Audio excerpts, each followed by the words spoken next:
Hi there, everybody. Welcome to yet another episode of Clarity Edge. Today, we are reaching the last two parts of our six-part series on the six principles of persuasion.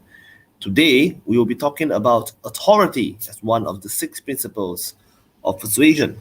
We're doing a special daytime recording today, so hope you are in a different frame of mind as you're watching this.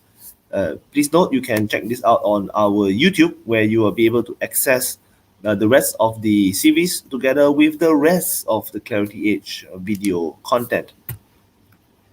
Now, what is Clarity Edge? Clarity Edge is a personal sharing by myself. It's designed to help you make more money and become a more effective person in both in business as well as in life. We shape all the content around helping people achieve clarity through simplicity and ultimately profitability in your life as well as in your business. So that's Clarity Edge. Today, we are at episode 49. And some bittersweet sharing is that we started this back when Singapore went into our first lockdown.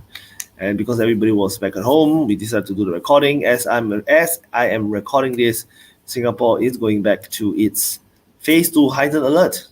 So apparently, even over a year later, we are still at it. And we are still moving closer towards a better situation for everyone. Now today, we will be talking about authority, part 5. So this is an outline. We will go through very briefly the 6 principles of persuasion. We'll talk about the newscaster heuristics and what are heuristics. Share with you some ideas on how to be authority and some pro tips for application so that you can apply these ideas immediately in your business or as well in your life. So here we go. 6 principles of persuasion. Now, broad view, these are the 6 principles. Reciprocity, when you help people feel obligated to helping you back or giving you something back. You give people something, people feel indebted to you, they have some obligation to return you something in favor. Scarcity, when something is limited, it is more valuable. Commitment and consistency. So when you're doing something over and over towards a certain direction, it is more likely that you will do something that is consistent with your previous action. So if you're saying yes, your fifth statement will be yes, most likely. Or if you continue to get the $1 product, you get a $5 product, and you get a $10 product, you get a $100 product, and it just goes that way. Social proof. We like to outsource our decision making. If everybody who is like us are doing it, it makes sense that we also do it. Here we are an authority. People are likely to listen and allow people who are in authority to influence them. And last one, liking. People like people who are like them. So let's talk about authority. The newscaster heuristics. First, let's appreciate the word heuristics. Heuristic is a psychology term. Is a way our brain makes decision in a very quick instant without actually thinking it through. So there are various heuristic vulnerabilities in the way we make decisions. So a newscaster heuristics, for example, tells us the story of when we listen to a newscaster speak because he's put on a stage. He is given a badge, which is the news channel. He's being supported by a lot of resources. He is put in a position where what he says is the news and therefore is accurate. We view him as an authority. So if a newscaster goes on the TV and says that we are going to go into phase 2 heightened alert, we all likely to believe believe him or her that we are going into phase 2 heightened alert because he's sitting on that stage and he's making an announcement or sharing with us something about the news. So we're likely to believe them because of the authority. So basically, these are the things that you must understand. People respect authority, provided you can demonstrate it, provided you are in such a position. Titles make us a man. So the more titles in front of a person's name or the more titles behind a person's name actually gives him more authority in that space or sometimes even beyond that space. Right? For example, people might take a doctor to be very credible, but the doctor is very specialized in the areas of medicine and healing. But if the doctor suddenly start talking about investments, for example, people might listen to him simply because he's a doctor, but he might not be exactly the best person to listen to when it comes to investments, for example. Match expectations.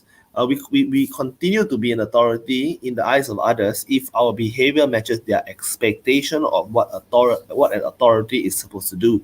So if I'm talking about health and wellness, I better look like $1,000,000 in terms of my appearance. If not, it will create some inconsistencies and my position as an authority will be greatly diminished. Demonstrate following. It is very challenging to be an authority or an influencer if you don't have people following you or taking after your thought processes. So it's important to demonstrate following. So this is how you position yourself. These are the things and concepts that actually build up the power of authority when it comes to persuading other people.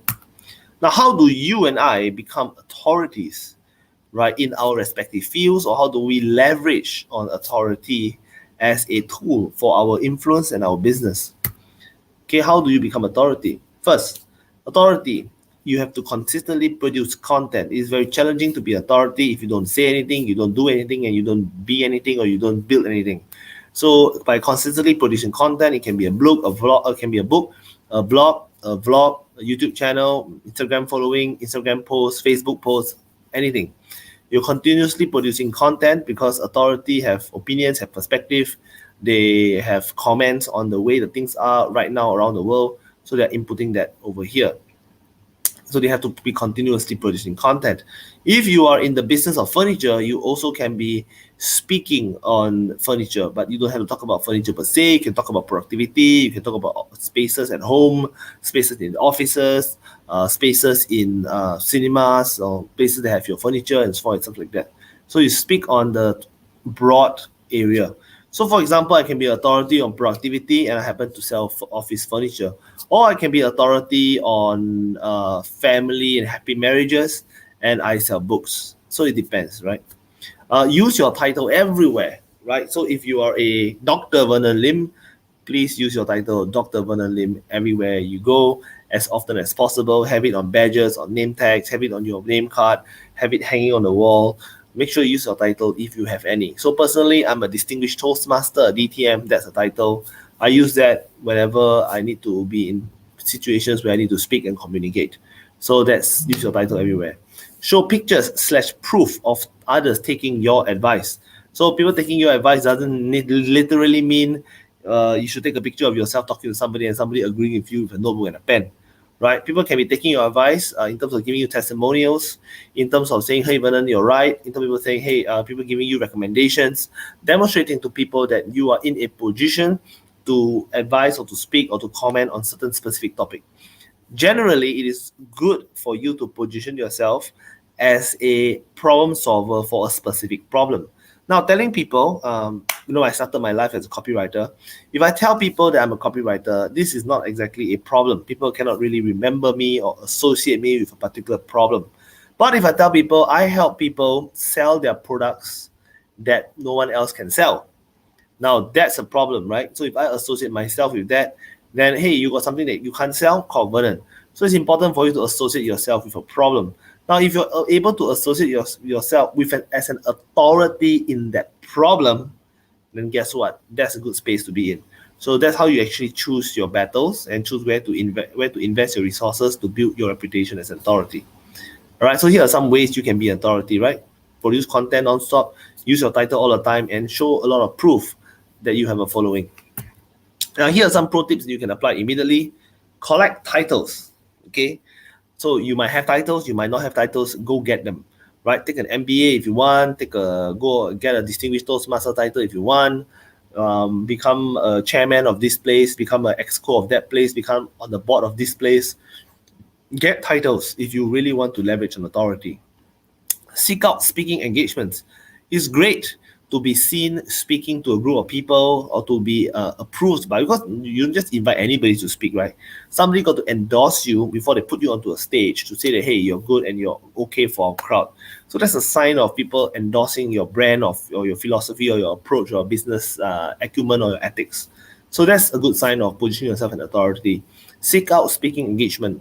Next, leverage on traditional media. Social media is great, and I myself am in the business of social media marketing, but I can tell you nothing creates credibility like traditional media, right? If you're able to get yourself featured on Challenge Asia, Business Times, get yourself on the front page, get yourself on an interview, get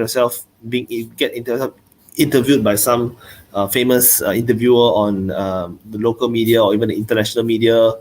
That'll be great. So make sure you take pictures, snap pictures, record sessions down, use them generously in your marketing communication, and you will be seen as an authority in whatever topic you happen to be speaking about, right? So always remember, try to associate yourself with a problem. Don't just say that, oh, I am Singapore's best watch salesman. I mean, that's not exactly a good position to be in. But you can position yourself as a person who is an authority on watch investment, right? You're able to advise people what kind of watches to buy so that the prices can increase, so they're good for investments and stuff like that. So this is the way you can actually share your perspective. Okay, so that basically marks the end. So thank you all for tuning in and checking out my video. Once again, please do subscribe to our YouTube channel because it really helps me get a better name for YouTube channel. And do check out my private Facebook group, Clarity Edge, so you can check that out. Just search Clarity Edge on Facebook. You can join a private group over there. We can have some communication happening over there. So with that, thank you all, and I'll see you guys next week.